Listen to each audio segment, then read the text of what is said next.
Hello everyone. Today I will teach you English literature of 8th class, and this is chapter number 16, and the name of this chapter is Someone. This is a poem, and it has been composed by a poet whose name was Walter de la Mare. Well, before commencing this poem, the poet is asking some questions to us. Like he is asking, guess who someone might be? What does the title tell you about the theme of the poem? Actually, in this poem, the poet is quite confused. There is a boy, little boy, in the poem, and he is totally confused because he hears a knock at the door. When he hears the knocking at the door, he goes, he opens the door, he looks outside, but he finds no one there. Now he is confused whether the knocking was there or not, but he was quite sure that really knocking was there. So because of that, he opened the door, and when he saw outside, he found no one there. Only there was foggy night, darkness was prevailing everywhere, fog was there was a sound of cricket, a kind of insect, and he finds nothing there. He tries to know who knocked at the door, looked here, left, looked right, but no one was present there. Now he thought what to do, how to know it, who knocked the door. Now he had a little bit of confusion whether really knocking was there or knocking was not there. So, expressing his confusion, expressing his thought that knocking was there or not, he composed this poem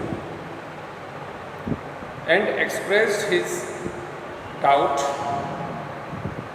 whether he heard something or he did not hear anything. So it was all because of the confusion that he composed a poem. He shared his feelings with us. So let's know about Walter John de la Mare, the poet of this poem, who was born in 1873 and died in 1956. He was an English poet. He was a short story writer.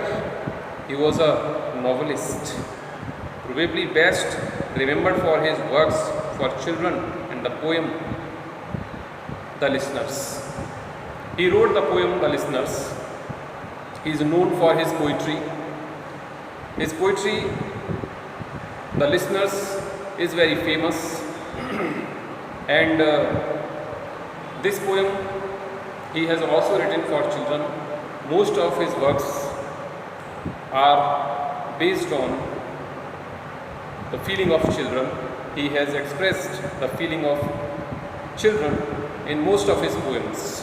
So in this poem also he has expressed his feeling of doubt, his feeling of suspicion. Actually, he wants to express the feeling of a child through this poem, what does a child think when he gets confused? Whether he feels fear, he becomes fearful when he hears any knocking sound at the door, or he gets confused. So this he has expressed in this poem. You can well understand, children, because you are also little children. So you can also well understand when you are alone at home, suddenly at night you hears a knocking at the door. You go outside, open the door first of all, you go outside, you look here and there but you find nobody present. Then what is your thinking? This is very important. At that time you feel fearful, or you feel confused, or you feel that someone has tried to do any nuisance with you, or you feel that ghost is there, something horrible is there. It's very important. So through this poem, the poet has expressed the feeling of children. What do they think when they are alone at home and suddenly they hear the knocking at the door? When they open the door, they find no one, only darkness is prevailing everywhere. This is the thinking that the poet has expressed through this poem. You will come to know about the thinking of a child through this poem. What does he think when he looks outside, finds no one? Children, the mind of little kids, is very soft and delicate. There is no cleverness in that. They are fully clear like a paper. You have seen a paper, nothing is there, that is a blank paper. So the mind of a kid is just like a blank paper on which you can write whatever you want, you can present whatever you want, and whatever you write on that paper, that will be everlasting and permanent if you write that with an ink pen. So the delicate mind becomes fearful very quickly when someone tries to make a kid fearful. Then the child will be frightened, and maybe the child will start shivering because of the fear. So the poet has expressed the reaction of a child, mental level of a child, thinking of a child. How does a child behave in such a critical situation? How does a child behave in such a different situation, horrible situation, when he goes and finds no one? What does he feel? That the poet has expressed through this poem, that I will teach you. What does a child feel when he hears a knocking at night, when he goes, opens the doors, looks outside, but he finds no one there? He was surprised. So it was full of surprise also. when he finds no one there. So now let's begin this poem, written by Walter John de la Mare. Someone came knocking at my V. V means very small, small door. Someone came knocking. I am sure. Children, sure.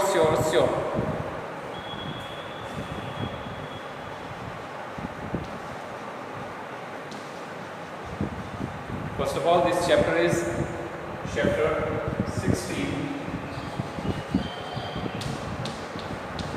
and the name of this chapter is Someone.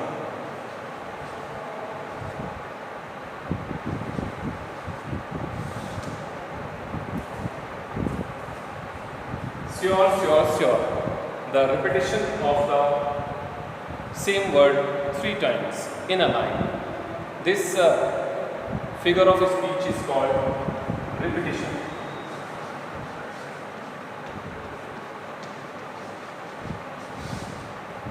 Okay? I will also tell you what is repetition. Repeating of the same word, phrase or any particular line throughout a poem or a song without particular placement of the word.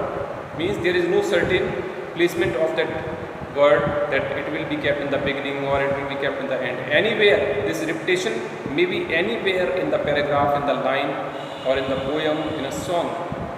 So if the same words, same phrases, same verses are repeated after intervals for creating a poetic effect, so that is called repetition. Okay, repetition is a figure of speech. It's also very important to tell you about figure of speech. It will be beneficial for you in 9th class next year, and this year also sometimes it is asked in the examination, what is the figure of speech in this line? So along with the explanation, I will tell you about figure of speech also. Figure of speech.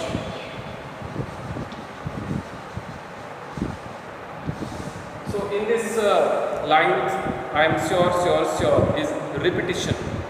It means the repetition of the phrase, verse or group of verses throughout a poem or song without any certain place for creating a poetic effect.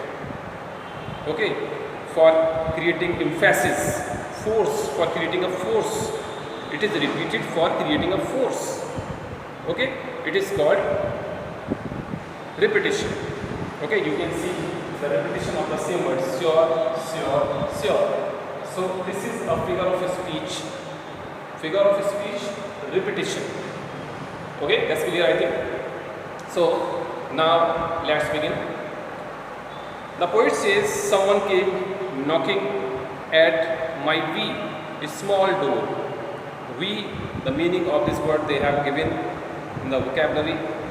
V means very small. So the poet says, the child says that somebody came and knocked at his door. Very small door. He had a very small door in his house. He says that somebody came and knocked at his door. He doesn't know who was that one who knocked at the door. I am sure. It means he was quite sure. He was quite sure that he heard a knocking at the door. Sure. He has repeated it. It means that he was 101% sure that somebody was there who was knocking at the door. So he is 100% sure. That's why he has repeated these words, sure, for creating a pressure on that really it was like that. Okay. So he says that he was quite sure that he heard a knocking at the door. He was not wrong. I listened, I opened. When he heard a knocking at the door, he went to the door and he opened the door. I looked to the left and right. So first of all, when he opened the door, he looked at the front, nobody was present there. Then he looked left, then he looked right. Means he wanted to know who knocked at the door. He wanted to know who knocked at the door. That's why he looked first of all left and then right, but nobody was present there. Definitely if somebody is knocking at the door, he will be standing just in front of the door. But when he opened the door, nobody was there. Then he looked left, then right, but no one was there. Nobody was there. Well, afterwards, but not means nothing. There was a stirring. Stirring means movement in the still dark night. But nothing was there. When he looked left, when he looked right, nothing was there. There was no movement in the still means silent dark night. There was darkness outside. So nothing was there. There was no movement outside, and there was only silence. Still means silence and darkness everywhere, because the night was silent and dark. So he found nothing there. There was no movement, and the night was still and dark. Only the busy beetle. Beetle is an insect which shouts at night. Okay, so the sound of beetle can be heard at night. Only the busy beetle. Busy beetle. Here is busy and beetle. It's alliteration.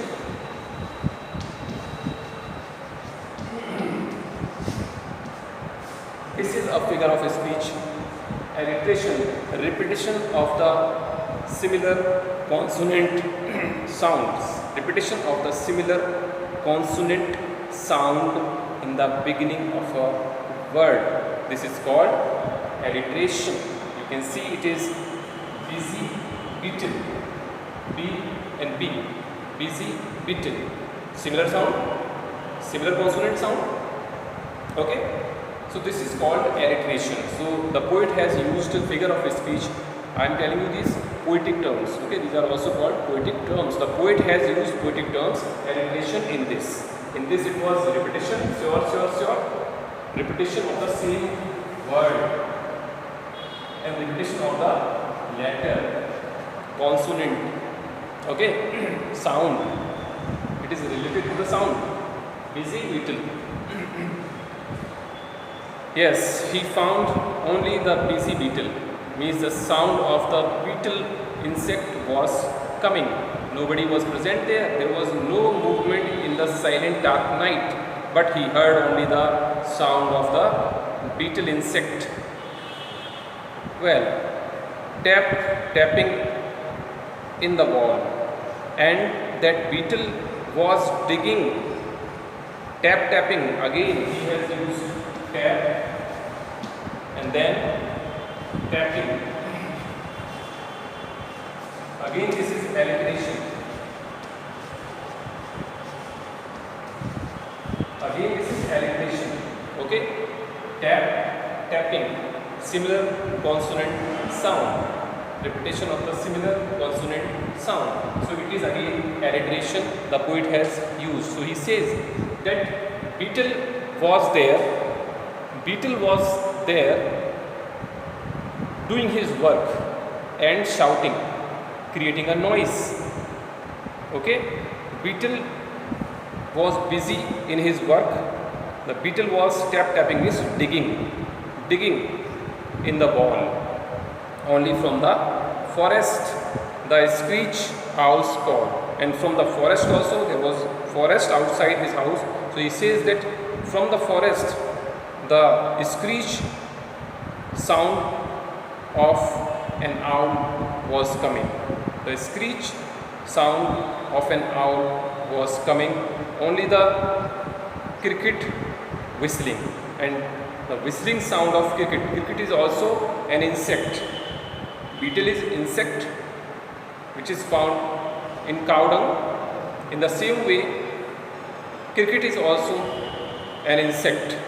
So he could hear. Here there is a effect of sound.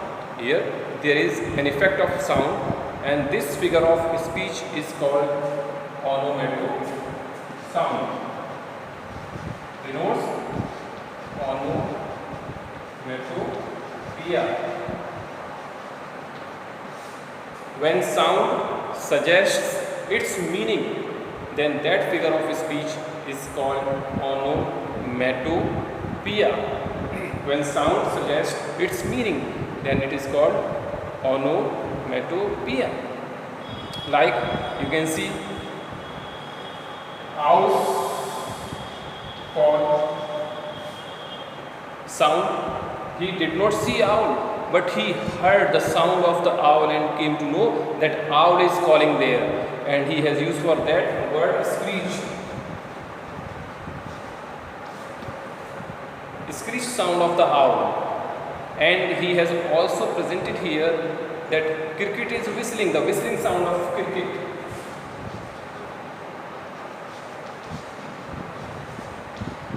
Whistling sound of cricket. He did not see in that dark night that cricket is creating a noise, or beetle is creating a noise, or owl is creating a noise. But what did he do? He heard that and he identified with sound that he has presented here in this poem. So when sound suggests its meaning, then that figure of speech is called onomatopoeia. Okay? So here in this line, the poet has, using these two lines, the poet has used onomatopoeia, which is related to the sound. Where the screech, owls call, only the cricket whistling. So he found nothing outside. What did he find? He found nothing outside. Then what did he find? He found only the digging sound of the beetle.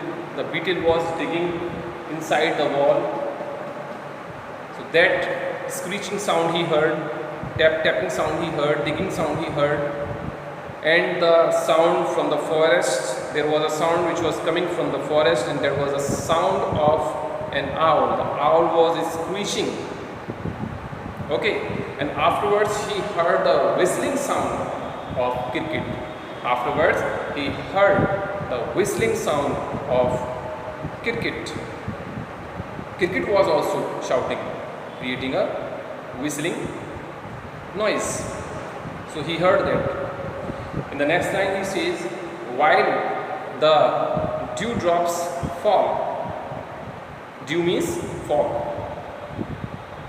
Especially falls in winter season when you cannot see anything next to you. Okay, that is called dew. So the drops of dew were falling.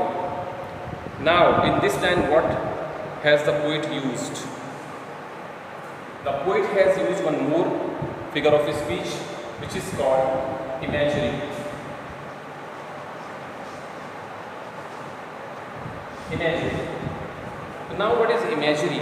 It is a vivid, descriptive language which appeals to one or more of the senses. It is a vivid, descriptive language which appeals to one or more of the senses. Is it clear? And it is related to the five senses of our body. There are five senses in our body. Everybody knows that? Yeah, do you know that? Yes. Sense of touch,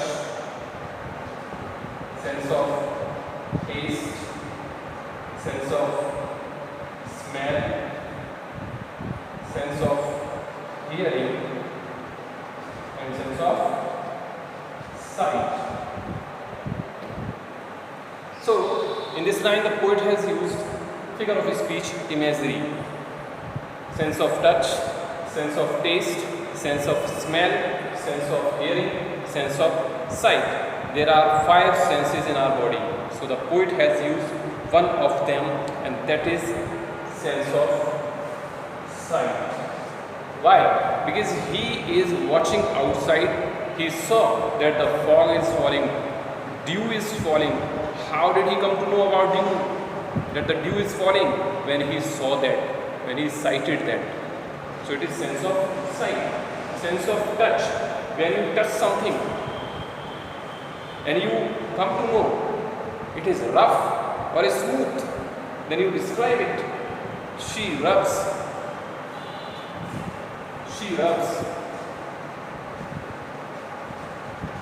her hand on soft satin fabric. She rubs her hand on soft satin fabric. If you are rubbing your hand on this surface and then you tell that this surface is smooth or it is rough, then you came to know about it by the sense of touch. Okay, the next is taste. Taste, when you taste something by your tongue. Okay, the sweet and juicy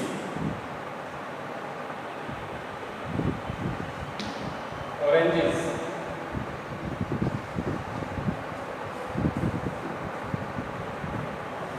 sweet and juicy oranges are cold. How did you come to know it is cold or it is sweet?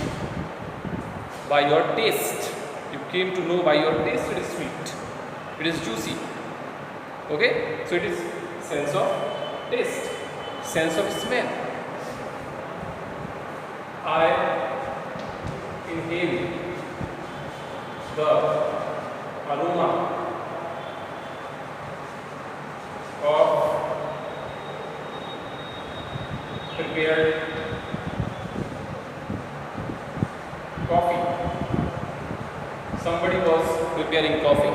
The smell came and I came to know that coffee is being prepared and a sweet dish is being made. What is mother cooking in the kitchen? How do you know that? Why? Suppose you are sitting in your study room, the smell came.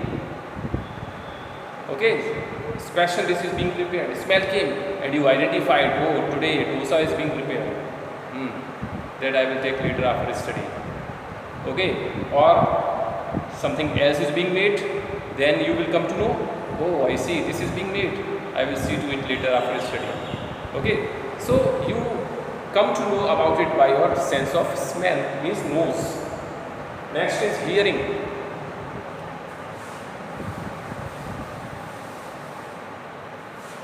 Children were screaming and shouting. How did you come to know children were screaming and shouting? A deaf person cannot explain that somebody is speaking or somebody is shouting. Yeah, by expressions it can be said, but if you hear that, then you can say it is shouting or it is screaming or it is general talking. Okay, so let's talk about it. Screaming and shouting can be identified, can be justified by hearing. If you hear that, so it is totally based on ears, sense of hearing. Now sense of sight.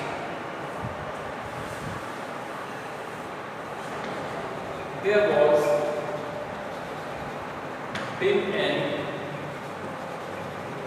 darkness in the room. How did you judge that? There was a dim light, almost darkness in the room when you saw that. When you saw that. So when you see something and you justify it is beautiful, it is ugly, it is light, it is dark. So these things are identified only and only by eyes when you see something. Okay, so it is sense of sight. So these are five senses in this figure of speech is imagery. As I told you, it is imagery. Okay, so it is sense of sight. So this figure of speech is imagery, and here the poet has used imagery, sense of sight, because he looked outside and he found that drops of dew were falling. Then he said that he found that the drops of dew were falling. So I know not who came knocking. So when he found nobody was present there, then he said that he could not understand who was knocking at the door. At all, at all, at all. Okay? At all, at all, at all. Again, the repetition of the same phrase. At all, at all, at all. Sure, sure, sure. Repetition of the same phrase. At all, at all, at all, for creating a pressure in the line. Okay? So this is called repetition. Okay? This is also a figure of speech that the poet has used in this line, and this is repetition. Okay? That's clear, I think. The poet has used repetition in this line. Well, so he says that he could not understand who was knocking at the door at all, at all, at all. So once again, let's have a quick recap of this poem. The poet, there is a child who hears a knocking at the door, knocking at his small door. He came to know that somebody was knocking at the door, and he was quite sure that there was a knocking. He was quite sure that there was a knocking at the door. And he listened the knocking sound, and afterwards he opened the door and he looked outside, left and right, but he found nobody was present there. He found nothing. There was no movement. He saw only silent dark night, means darkness was prevailing everywhere and silence was also prevailing. He heard only the sound of busy beetle who was digging the wall. He also heard the sound which was coming from the forest, the sound shouting sound, screeching sound of owl. And afterwards he also heard the whistling sound of cricket. And he saw that nobody was present there, only the drops of dew were falling there because of the winter season. And he was quite sure that he heard the knocking, but he didn't know that who came knocking at the door. So he says, so I know not who came knocking at all, at all, at all. At all, he could not say, at last he could not say that who came there to knock at the door. Okay, so I think this poem is clear to you all. It's a very nice poem, and this poem is over now, and in my next video I will explain the next poem. Till then, goodbye.